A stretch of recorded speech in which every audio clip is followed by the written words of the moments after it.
Donc je vais vous parler un peu aujourd'hui du process ghosting attack. On va voir un POC. Alors, ça a été patché, mais c'est intéressant de s'intéresser au fonctionnement. Ce qu'on appelle le process ghosting. On va utiliser un outil qui s'appelle Sharp Ghosting. On va utiliser une implémentation en C Sharp de la logique. Hein. Alors, qu'est-ce qui s'est passé? Eh ben, on a eu Gabriel Lando, hein, qui est un chercheur en cybersécurité qui travaille chez Elastic Security, qui parle d'une technique en fait, hein, d'évasion d'antivirus qu'il a trouvé. Alors, comment ça se passe? Cette technique va créer un processus fantôme. Hein. C'est pour ça que on parle de process ghosting. Hein. Donc, c'est son auteur qui utilise ce terme. En gros, c'est pour décrire le mécanisme d'effacer la charge utile du disque avant de l'exécuter. Hein.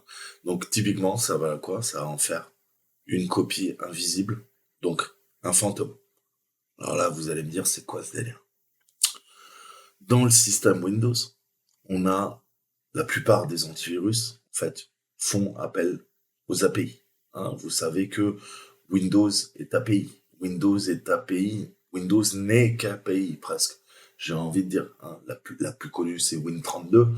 Mais en tout cas, pour faire les hooks, hein, pour mettre nos petits grappins sur les routines et pour vérifier les processus exécutés en mémoire par les programmes. Certains sont légitimes, d'autres le sont pas. L'antivirus aimerait savoir ce qui se passe au niveau du noyau. Eh ben, qu'est-ce qu'il fait? Il se sert justement des API. D'accord? Donc ça permet aux fournisseurs d'accès antivirus d'exécuter, hein, des processus un peu particuliers. Hein. On a, au niveau des API, on a le PS set create process notify routine X. Hein. Donc processus de création et de notification d'une routine, hein, littéralement, qui va nous permettre de faire tourner ça. Hein. Bas niveau, vous savez que l'antivirus, c'est le parfait petit espion. Pourquoi? Ben parce qu'il a accès au bas niveau. Hein. Il a une porte d'entrée vers le ring 0. Hein, le ring 0, c'est le carnet. D'accord? Vous tournez, hein, en principe, en sandbox. Et la plupart de l'applicatif, de vos drivers et tout ça, hein, c'est un petit peu plus bas niveau, ça tourne en ring 1. Donc voilà, ring 1, ring 2, sandbox et ring 0, le plus sensible. Hein. Donc au niveau des appels système, hein, des callbacks, ils sont pas envoyés au processus qui l'exécute, mais plutôt au thread, au premier thread, hein, qui va être exécuté au sein du processus. Vous savez que pour spawner un thread, on spawn un thread, pardon, pour exécuter un processus. Hein, c'est le fonctionnement classique. Hein. Après, on peut mettre plusieurs threads. C'est le principe du multi-threading. Vous savez qu'en programmation, pour que le processus il y ait, il faut qu'il y ait un thread. Donc, ça élargit, hein, j'ai envie de dire, le gap, hein, entre la création du processus et la notification, l'envoi de la notification de sa création à l'antivirus, à la solution de l'antivirus. C'est là, c'est justement dans cette faille qu'on peut, ou qu'on pouvait, j'ai envie de dire, puisque vous allez voir que sur les versions les plus récentes, ça a été patché. On va quand même attaquer aujourd'hui un Windows Server et vous allez voir qu'avec l'antivirus activé, qui est très très bon, puisque maintenant l'antivirus Windows est loin d'être mauvais, ah, eh ben, ça va passer. Hein. On va essayer de se pousser un Mimikatz. Vous savez que Mimikatz, honnêtement, si vous l'offusquez pas, le Mimikatz exe, il est bloqué. Ah, il est bloqué, il est effacé. Donc, est-ce qu'on pourrait pas se servir de ce processus fantôme pour l'exécuter? Nous parlons d'exécutable, de processus et de thread, hein, puisque ce sont les trois composantes majeures pour cette attaque de ghosting. Donc l'exécutable il va être compilé avec un fichier, hein, qui contient le programme et qui va être exécuté tout simplement sur la machine. Hein. L'exécutable ou les exécutables peuvent avoir de plusieurs fonctions. Hein. On peut faire appel à plusieurs fonctions pour qu'elles soient exécutées.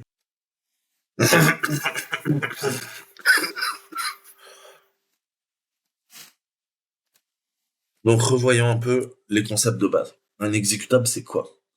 Alors un exécutable, on pourrait le résumer très succinctement, c'est un fichier compilé. d'accord?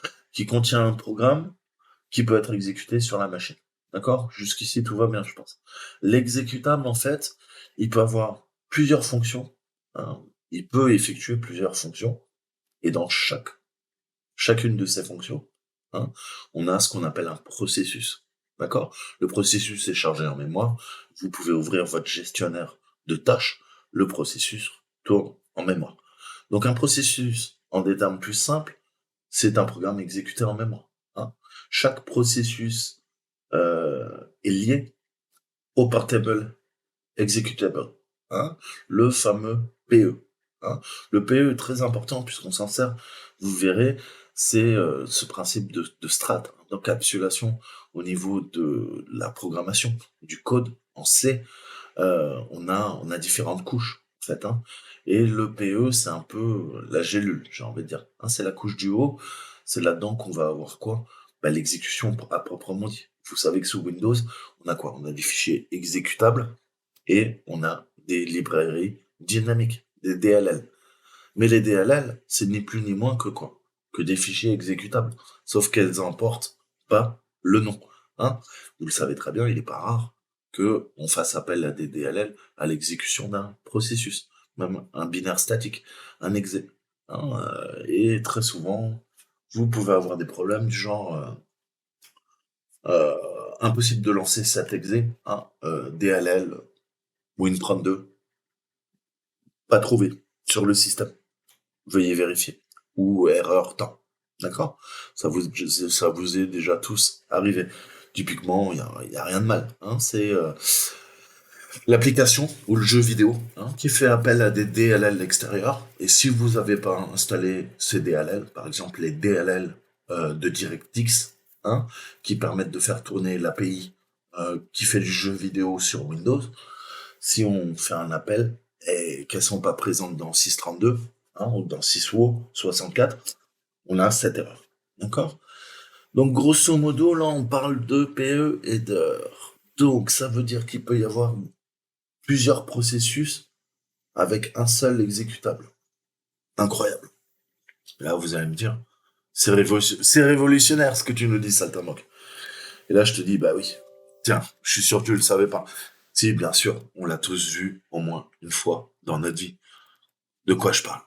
Bah tout simplement du gestionnaire de tâches. Tu vas dans ton gestionnaire de tâches, qu'est-ce qui se passe mon copain? Tu peux développer. Alors une fois il y en a qu'un. Ouais, des fois il y en a qu'un. Mais des fois tu vas voir que ton antivirus, par exemple, il peut en avoir hein, beaucoup plus, beaucoup plus, beaucoup plus, beaucoup plus. Donc vous développez, vous développez, vous développez, vous comprenez bien ce principe où qu'est-ce qu'on a? Eh ben, on peut en avoir plusieurs, on n'en a pas qu'un. Et il est rare d'en avoir qu'un. Une unité, hein. C'est une unité basique d'un processus. Et pourquoi on fait un thread? Pour pouvoir le faire tourner en mémoire, oui, mais pourquoi aussi? Pour que l'OS, le système d'application, puisse quoi? Lui allouer du temps processeur. Qu'est-ce que fait le processeur? Il calcule, oui, pas que. Mais qu'est-ce qu'il fait? Il alloue du temps, de son temps, pour faire tourner des petites unités d'un processus qu'on appelle thread. Ok? Vos programmes, ils tournent en mémoire. Vos programmes, on leur alloue du temps processus. Vous savez que votre processeur ne fait que quoi? Mais que se balader d'un processus à un autre. Hein?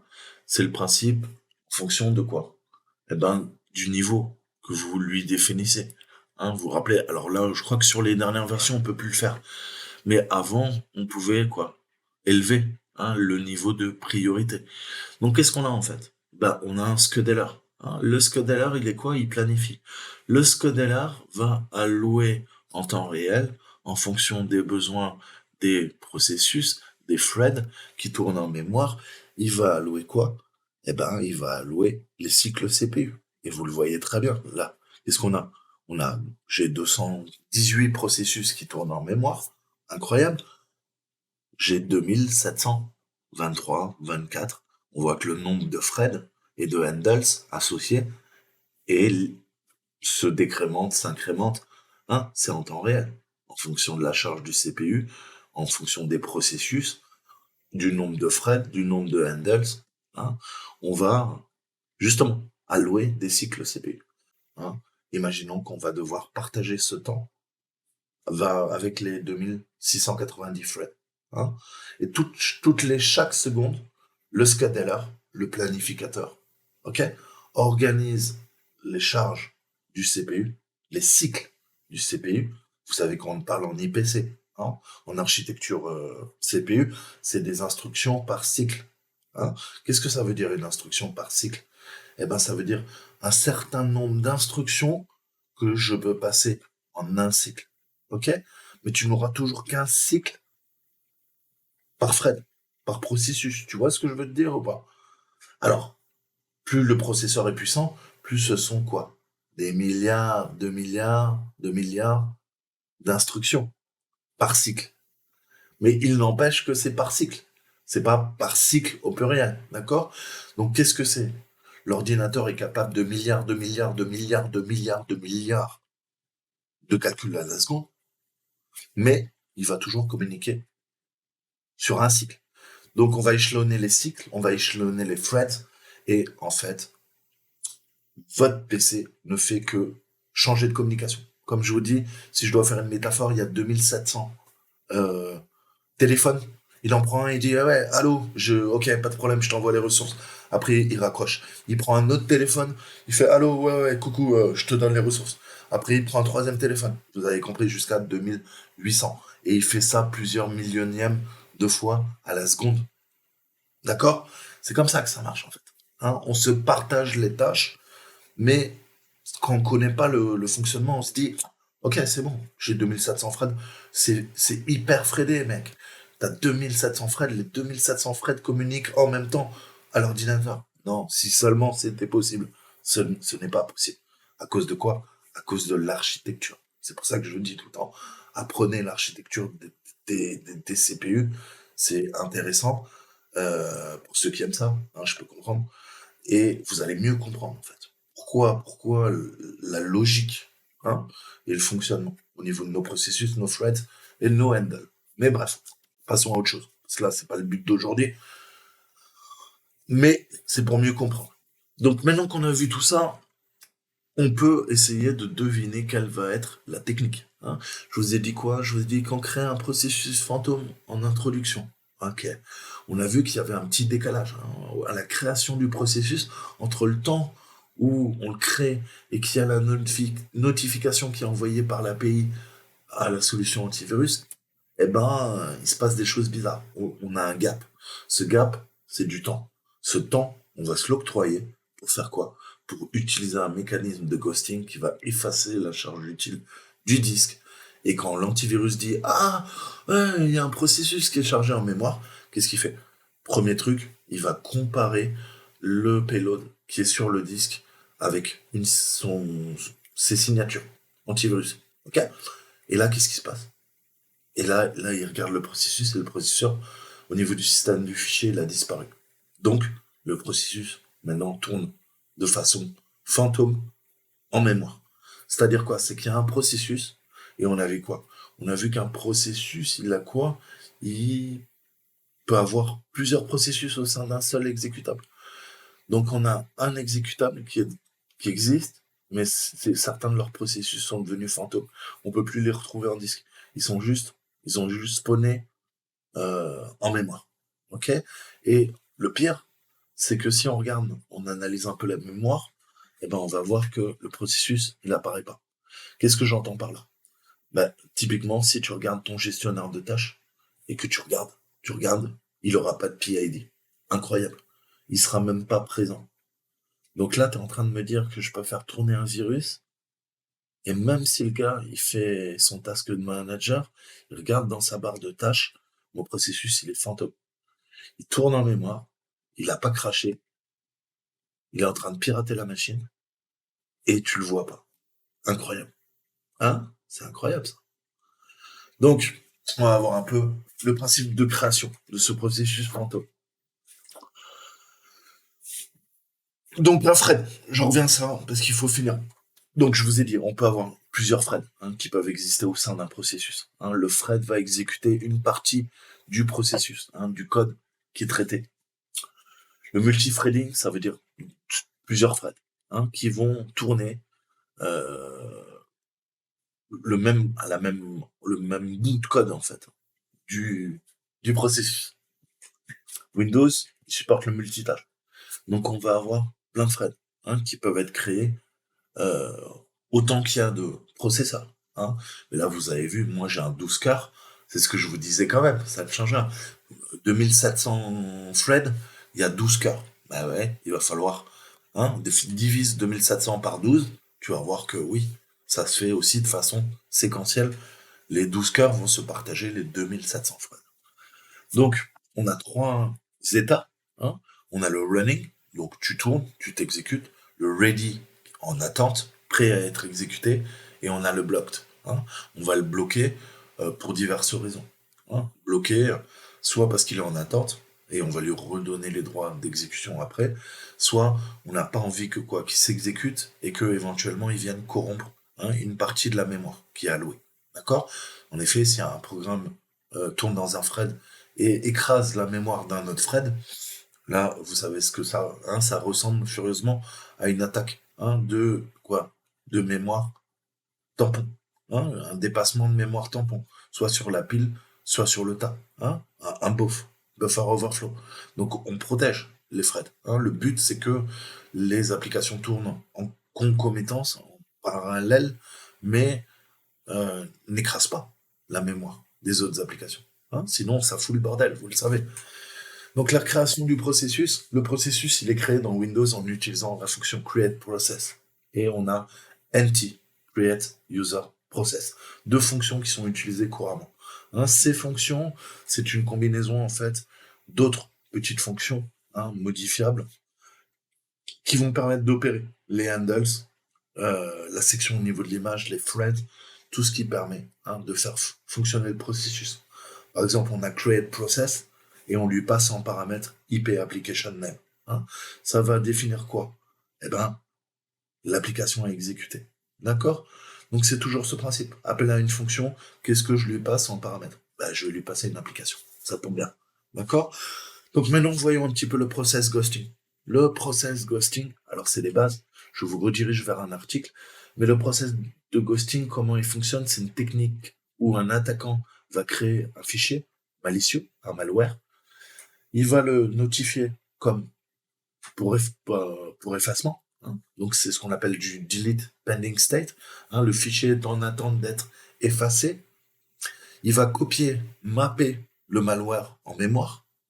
C'est ce principe. Je clone en mémoire ma page via quoi? La mémoire paginée qui est mappée, ça tombe bien, en mémoire. Après, je fais quoi? Tout de suite, je close le handle. Qu'est-ce que ça fait ça? Ça l'efface du disque dur. À partir du moment où vous arrêtez le handle, il y a un petit souci. Là, nous, ce qu'on recherche à faire, c'est pousser l'effacement sur le disque. Vous vous rappelez qu'il était juste avant, on l'a marqué pour effacement. On l'a mis en delete pending state. Jusqu'ici, vous suivez? Et ensuite, ça va créer un processus. Et c'est ce qu'on appelle des attaques fileless, qu'on utilise en red teaming. Ok? Donc, pour faire des APT, vous devez être furtif. Ok? Vous avez ce principe de fileless. Alors là, vous allez me dire, mais c'est quoi ce délire? Un fichier sans fichier. Exécution d'un fichier sans fichier. Ouais, on vient de créer un ghost en mémoire. Le parfait clone est chargé en mémoire, mais par contre, il n'est plus présent. Il n'a plus aucun lien avec le système de fichiers. Le handle a été fermé, le fichier n'est plus présent sur le disque. On charge tout en mémoire. Et là, en termes d'évasion, en termes de furtivité, vous commencez à devenir bon. Ça commence c'est presque comme un avion furtif, tu vois. Les vieux avions des années 70, type F-16, si t'aimes un peu l'aviation, là, mon gars, t'es devenu comme un F-22, tu vois. Tu commences à être furtif, ça devient intéressant. Donc, au niveau de nos handles, donc, les handles, pour rappel, c'est utilisé dans la gestion de la mémoire. C'est un peu des références à une ressource qui est présente dans quoi? Dans le kernel space. hein, c'est notre architecture. Donc, voilà pourquoi il faut comprendre aussi l'architecture des CPU. Franchement, lisez un peu, hein. Je- si je connaissais tout ça, ça se saurait, hein. Franchement, je fais semblant, comme vous. Donc, sérieusement, least privilege, most privilege. Vous savez que le most privilege, c'est quoi? C'est le kernel. On l'appelle kernel. Bah parce que c'est le noyau. Et le noyau, c'est comme un fruit. Il est au centre. Ok?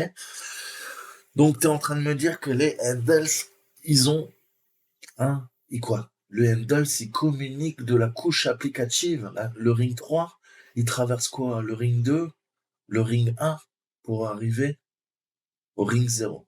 Hein. Donc, on va faire très simple. Toi, grosso modo, t'as même une surcouche, t'as même un ring 4. Tu le sais pas, mais t'as même un ring 4. Le ring 4, grosso modo, il y a une partie de ton système d'exploitation, si tu as un bon antivirus, qui ajoute encore un ring 4. Le ring 4, c'est le sandbox. Tu tournes quasiment dans ton userland en sandbox. Hein. Ça, c'est ton userland. Donc, soit tu es en ring 3, soit tu es en ring 3+. Hein. Tu as un sandboxing. Donc ça, toi, tu t'interagis tous les jours. Hein. Le userland, c'est tes applications, c'est ta petite pop-up, tu utilises ton système d'exploitation, t'es content. Toto, le hacker, c'est utiliser Windows ou Linux. Qu'est-ce qu'il utilise en fait? En vérité, il utilise la couche applicative. Ok. Mais ce qui se passe, c'est que tous ces processus qui spawnent, qui sont chargés en mémoire, ces handles, en fait, ils communiquent jusqu'au kernel. D'accord? Donc on a deux types. On a le ring 2, ring 1. Vous l'avez compris, c'est pour les périphériques, hein, au niveau des drivers. En effet, les drivers de ta souris, hein, ça sera plutôt du ring 2. C'est pas très bas niveau. Par contre, les drivers de quoi? Eh ben, ta carte réseau, il y a des chances que ça soit un ring 1, que ça ait besoin de communiquer avec le noyau. Pourquoi? Qu'est-ce qu'on a vu? Eh ben, ta pile TCP, copain. Qu'est-ce que t'as dans ta pile TCP? La couche la plus basse, c'est quoi? C'est la couche physique. Ah ouais, peut-être que cette couche physique, elle a besoin du noyau, hein, pour communiquer. Bah ouais, en fait, ça c'est votre ordinateur. La pile TCP, vous savez où elle passe? Dans quelle couche? Bah en fait, elle passe au centre. C'est comme si le noyau, il y avait un trou. Et là, vous avez votre pile TCP qui passe au milieu, qui traverse le fruit. Hein. Si on voit une vue de biais, hein, de travers. Vraiment, littéralement. D'accord? Donc tu comprends bien que les drivers, si tu les mets là, ça commence à être un petit peu compliqué. Hein. Donc c'est pour ça aussi, hein, que c'est extrêmement sensible. Un driver de carte réseau, s'il est buggé, il va te faire cracher ton noyau. Hein. Un driver de carte réseau, si la NSA, hein, a injecté des portes dérobées dans ton driver que tu mets à jour, ta carte réseau, ça devient un mouchard. Pourquoi? Parce qu'elle communique en bas niveau avec le kernel. Hein. À partir de là, elle peut s'octroyer tous les droits et faire des petites saloperies, sauter des petites couches et commencer à attaquer ton userland. Hein. Ouh, c'est pas gentil ça. Donc voilà, c'est assez chaud. On s'arrête là. Reprenons. Donc les handles, on a un entier, hein, qu'on appellera FH. FH, il est égal à quoi? Il est égal à open. Open, et là, je peux lui dire quoi? Je peux lui dire, ah, si je suis sous Linux, imaginons, hein, je vais lui dire, donc c'est un string, slash etc, slash passvd, hein, virgule, et je lui donne quoi? Un second paramètre. Je lui dis quoi? Je lui dis ORDWR. D'accord? Donc, vous l'avez compris. DWR. Donc ça, c'est au niveau du POSIX. Le POSIX, on a nos flags. Nos flags, on fait quoi? On fait de la logique, en fait. Hein, au niveau de notre application. Et vous le savez, on a quoi? On a O underscore RD only, O underscore WR only, on a O underscore RD WR, d'accord? Et on va pouvoir utiliser des opérateurs logiques, enfin, les comparer. On a du O exec, hein, du O search, etc., etc. D'accord? Donc, c'est au niveau de la logique, hein, et généralement on les combine. Donc, si on fait ça, qu'est-ce qu'on a? FH, c'est le file handle. Qu'est-ce qu'il fait? Il va ouvrir un fichier utilisant la fonction open, d'accord? Et il retourne le handle, hein, à la variable FH. Hein, FH, on a vu, on l'a déclaré, on l'a mis quoi? On l'a mis en int integer. Hein, c'est un entier. Donc on a notre entier, on a FH qui peut utiliser quoi? Qui peut utiliser des fonctions sur le fichier. Hein. Comme quoi? Il peut faire read, append, close. D'accord? Donc, on va les passer en paramètres. Hein. Et also,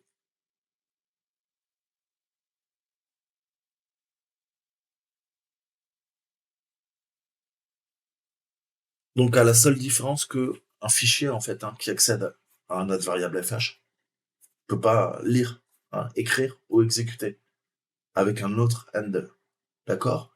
Ou aucun autre processus. On a la fonction close qui va fermer le handle euh, au fichier, hein, et le fichier ne pourra plus être accédé. D'accord? Donc c'est tout ce principe. On va abuser de ça en fait. Hein. On le passe quoi en O underscore RDWR et c'est là-dessus qu'on va jouer. Donc ça, faut bien comprendre. Hein. On a notre section au niveau de l'image. Hein. Donc une section, c'est quoi? Bah, c'est le mappage, le mapping d'un fichier en mémoire. Hein. On a une section d'image spéciale, un type de section qui correspond au PE. Le PE, c'est via certains fichiers et on les appelle les portable executable. Hein.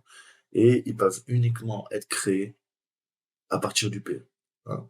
Donc mes sections d'images uniquement dérivées à partir du PE, c'est quoi? Typiquement des exés, des DLL, etc. etc. D'accord? Et dans ces PE, on peut nous-mêmes injecter un début de charge virale, se servir des stubs. Hein. Mais on va voir en détail, là on n'aura pas besoin d'un stub.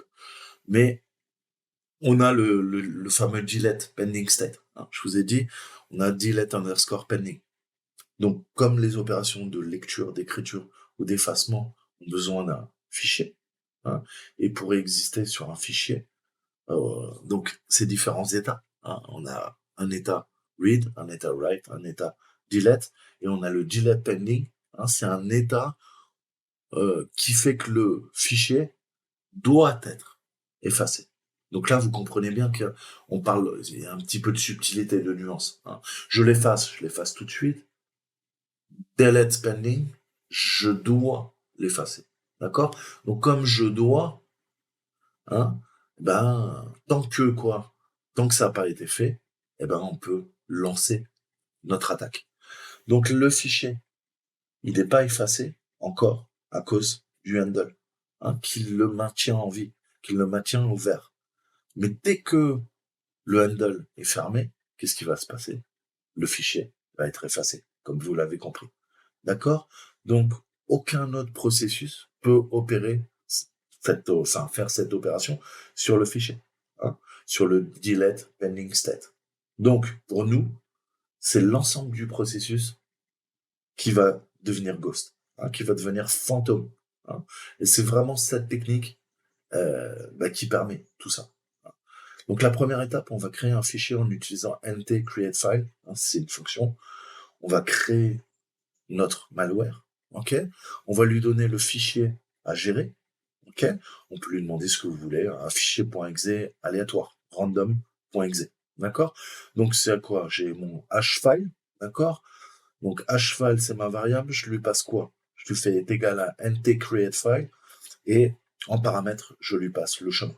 c2.user data sous arborescence titi et exécution du programme toto.exe. D'accord? Hfile, ça va être nos handle. Hein, le handle pour ce fichier. Deuxième étape, on efface le fichier en delete pending state. D'accord? On peut utiliser la fonction nset information file. D'accord? C'est une autre fonction. Donc en utilisant ce drapeau, le fichier va être placé justement en delete pending state. Donc en effacement, en attente. Et là, tout de suite, qu'est-ce qu'on fait? On demande à notre hfile, d'accord? De quoi? Bah, de tuer le handle, d'effectuer la tâche sur notre fichier. Alors, si on regarde un peu le manuel, qu'est-ce qu'il nous dit? On a le file disposition information. Il nous dit quoi? Il nous dit cette fonction permet de faire une requête pour effacer un fichier quand il est fermé ou annuler une requête précédente d'effacement. Ce choix va soit effacer, soit annuler les informations qui se passent dans le file disposition information au niveau de sa structure. Donc vous vous rappelez, on parlait de structure, c'est justement là. C'est au niveau du mapping de la section de l'image. On a l'appelant qui va ouvrir le fichier. Ensuite, le delete flag, il est défini et on accède aux paramètres, le desired access, en fonction des besoins, soit d'annulation de la requête, d'effacement, soit là, nous, ce qu'on veut, vous l'avez compris, c'est l'effacement, dès que le fichier est fermé. Sauf que le fichier n'est pas fermé, on va continuer à le faire tourner en mémoire et il va disparaître après on demande l'effacement du disque. D'accord? C'est pas fini. On continue le processus. Étape 3, on écrit le payload. Le payload, le malware, il faut le stocker dans un fichier quand même. D'accord? Ensuite, ce fichier, on demande le deletic pending state. Dès qu'il se referme, les données, vont s'effacer. Elles vont disparaître. Et on effectue notre étape 4 avant qu'ils disparaissent. Pourquoi? Parce qu'on a vu qu'il y a un certain laps de temps entre l'effacement réel du fichier, le scan par le hook au niveau de l'API de l'antivirus et l'effacement réel sur le disque. Donc, entre ces 3 étapes, on va faire l'étape 4. On va jouer sur la section de l'image qui est créée en utilisant la fonction ntCreateSection, hfile secImage, et ça peut être effectué en passant notre hfile et notre sec_image à la fonction en paramètre à ntCreateSection. D'accord? Et ça va être égal à notre hSection. Donc là, c'est la gestion du handle. C'est pour ça. Notre handle, il en a besoin. Donc, il utilise ntCreateSection qui va prendre un fichier handle en input, en entrée. D'accord?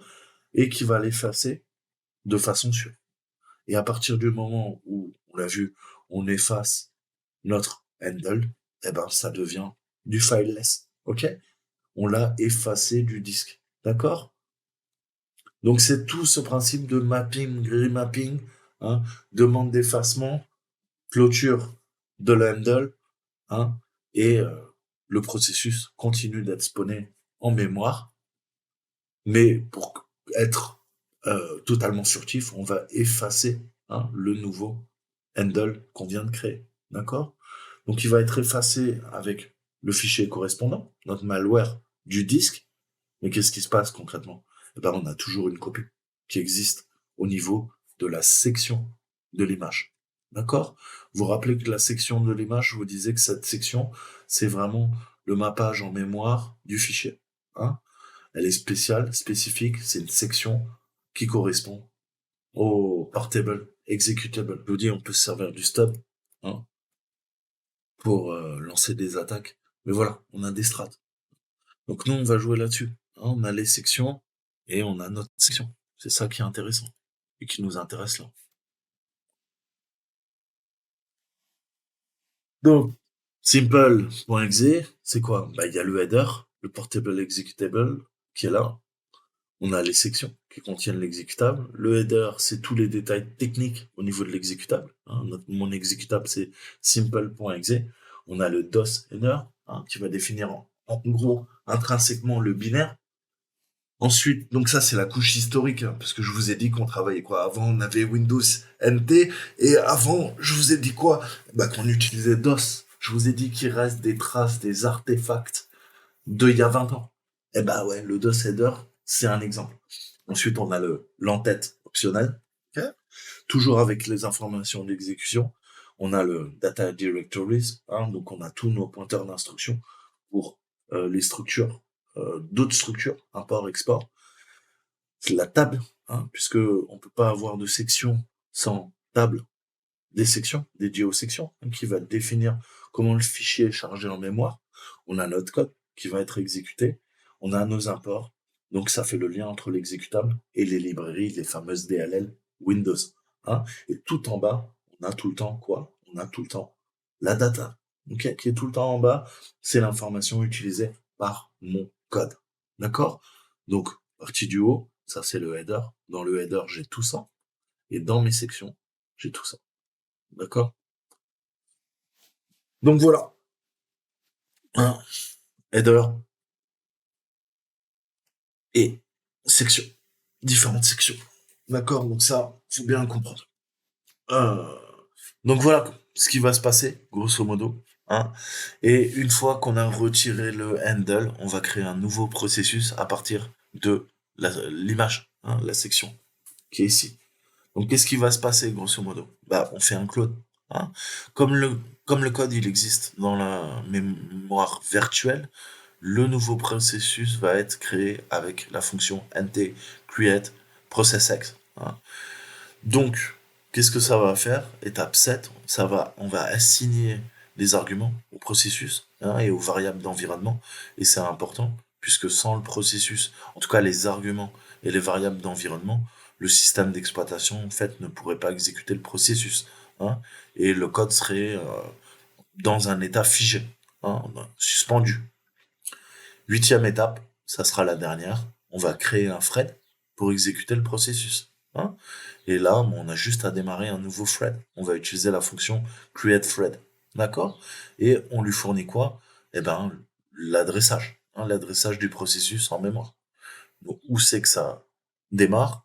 On lui donne l'adresse. Et à partir de là, le processus peut être exécuté. Ok?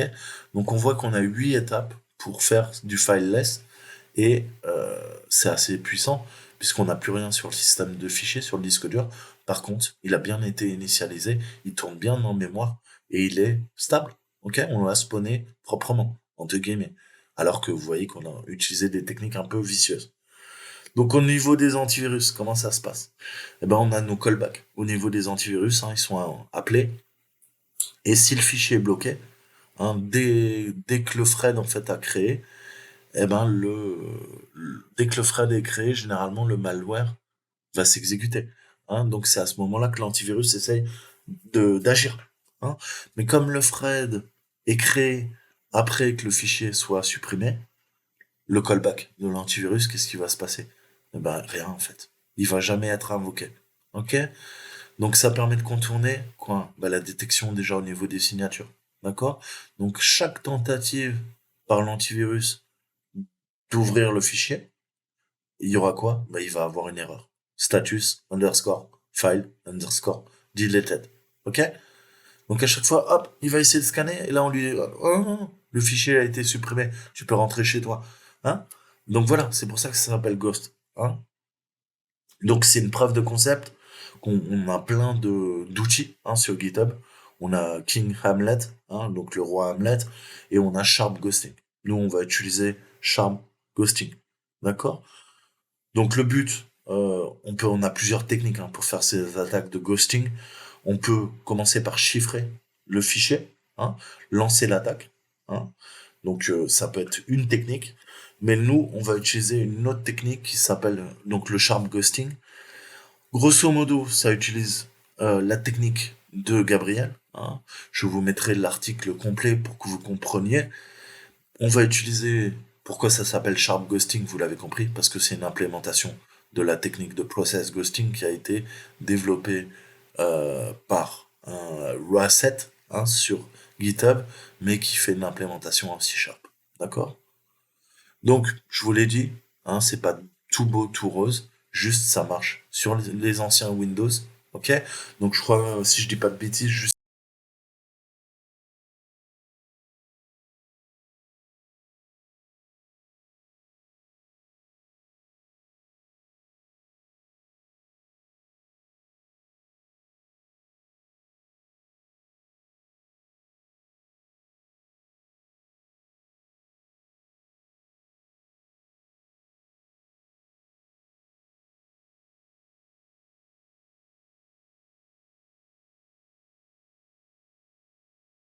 attaque. Et il y a d'autres choses, hein, je vous en avais déjà parlé, qu'on peut se servir. On peut se servir du stub. On peut utiliser aussi d'autres attaques, hein, qu'on appelle hollowing. Hein. Donc la technique du hollowing, c'est comme la terre creuse. On va mapper, modifier la section, l'exécuter. On a l'attaque plus ancienne qu'on appelle de double ganging. Alors, on va faire une transaction, on écrit, on map, on fait un rollback, on exécute. On a le RPA, RPADER ping. RPADER ping, c'est on écrit, on map, on modifie, on exécute et on close, on ferme le handle.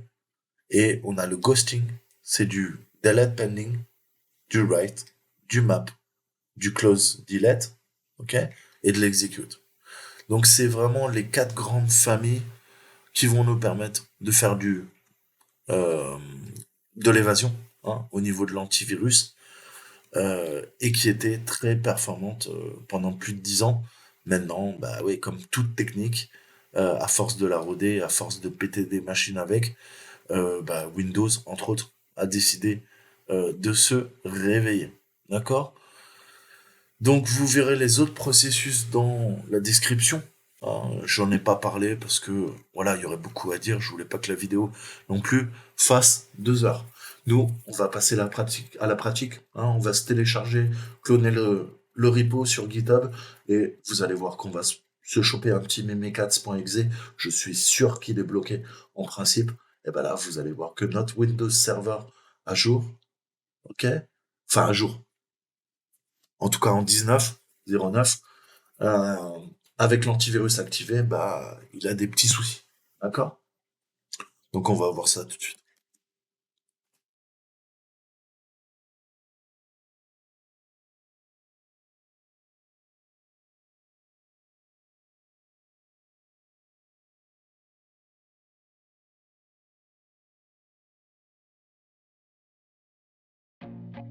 I feel nauseous, believe me. Never had a lot of shit come easy. Had to work hard, struggle just to be me. Had to rise up just so they could see me. Did what I had to do just to feed me. And what was left over I put towards my dreaming. But the only thing in life that has meaning are the things you gotta work for, believe me.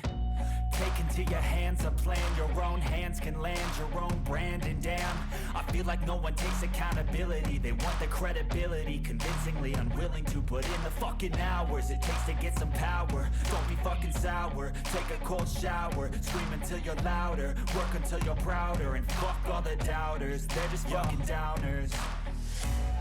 I swear to God they all let me down. I always fought just to wear the crown. I'm pissed off at these fucking clowns who were all taught they deserve an ounce. It's only worth it if you work for it. It's only worth it if you work for it. I won't stop till they hear me now. I won't stop till I wear the crown.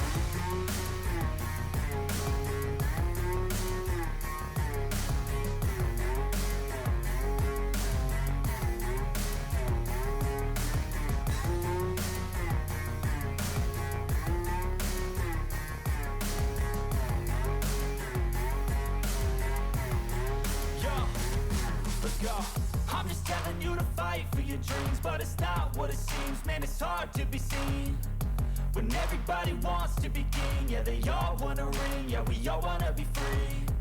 So show me what you got, what you bring, how you fight in the ring, how you take a fucking swing. Do you got heart, are you mean? Got some scars, got some needs, are you willing to go bleed? I swear to God they all let me down. I always fought just to wear the crown. I'm pissed off at these fucking clowns who were all taught they deserve an ounce. It's only worth it if you work for it. It's only worth it if you work for it. I won't stop till they hear me now. I won't stop till I wear the crown. I swear to God they all let me down. I always fought just